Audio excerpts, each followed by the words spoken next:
தாராபுரம் அருகே உயர்மின் கோபுரம் அமைப்பதற்கு எதிர்ப்பு தெரிவித்து விவசாயிகள் தொடர் உண்ணாவிரத போராட்டத்தில் ஈடுபட்டு வருகின்றனர். திருப்புரம் மாவட்டம் தாராபுரத்தை அடுத்த மூலனூர் தட்டாளரவரசு கிராமம் அருகே விளைநிலங்களில் உயர்மின் கோபுரங்கள் அமைக்கும் முயற்சியில் டாடா நிறுவனம் KS என்ற துணை நிறுவனம் ஈடுபட்டு வருவதாக கூறப்படுகிறது. இந்த உயர்மின் கோபுர திட்டம் காங்கேயம் வட்டம் வெள்ளக்கோவில் ஒன்றியம் முத்தநாயக்கன் வலசு முதல் தாராபுரம் வட்டம் தூரம்பாடி வரை உள்ள விளைநிலங்கள் வழியாக செல்கிறது. நிலங்களில் மின்வயர் மின் கோபுரங்களை அமைப்பதால் வேளாண் தொழில் பாதிக்கும் நிலை உருவாகியுள்ளது. மேலும் விவசாயிகளின் அனுமதியின்றி பனைமரங்கள் வெட்டப்பட்டு நீர்நிலைகள் ஆக்கிரமிக்கப்படுவதாக புகார் எழுந்துள்ளது. இதற்கு எதிர்ப்பு தெரிவித்து 100க்கும் மேற்பட்ட விவசாயிகள் கடந்த 5 நாட்களாக வெட்டுக்காட்டு தோட்ட பகுதியில் இரவு பகல் என தொடர்ச்சியாக காத்திருப்பு மற்றும் உண்ணாவிரத போராட்டத்தில் ஈடுபட்டு வருகின்றனர். இது குறித்து விவசாயிகள் கூறுகையில், தொழில்நுட்ப வளர்ச்சி என்ற பெயரில் வாழ்வாதாரத்தை நசுக்கும் முயற்சியை ஏற்க முடியாது என கூறுகின்றனர்.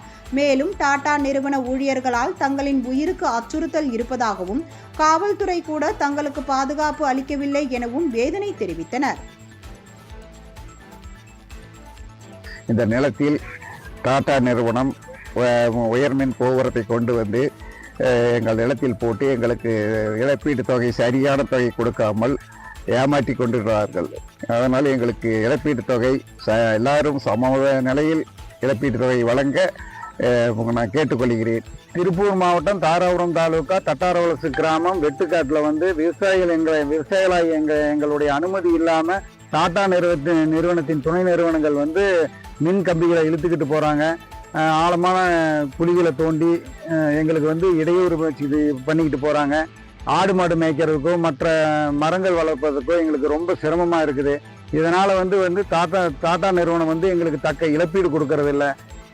ஒவ்வொரு விவசாயிகளும் வந்து தனித்தனியாக பேசி குறைந்தபட்ச இழப்பீடு கொடுத்துட்டு இழுத்துட்டு போகிறாங்க. அதனால் வந்து எல்லா விவசாயிகளுக்கும் வந்து சமமான இழப்பீட்டு தொகை வந்து கொடுத்துட்டு இழுத்தா நல்லா இருக்கும்னு நான் கேட்டுக்கிறேன்.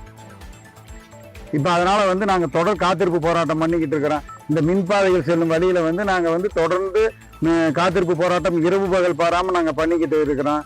கிட்டத்தட்ட பார்த்தீங்கன்னா 80 வயசுல இருந்து இருக்கிற முதியோர்களை எல்லாம் நாங்கள் வச்சு அவங்களுக்கு இப்போ ரொம்ப பாதிப்பாக இருக்கிறதுனால அந்த இடத்த நாங்கள் எதுவுமே பண்ண முடியாது. கீழே பார்த்தீங்கன்னா எங்களுக்கு வந்து நல்ல கனிம வளங்கள் இருக்குது. இதையெல்லாம் நாங்கள் இழக்க வேண்டிய சூழ்நிலையில் இருக்குது. அதனால் வந்து டாடா நிறுவனம் வந்து பார்த்தீங்கன்னா எங்களுக்கு வந்து நல்ல இழப்பீடு கொடுக்குற மாதிரி நாங்கள் கேட்டுக்கிறோம்.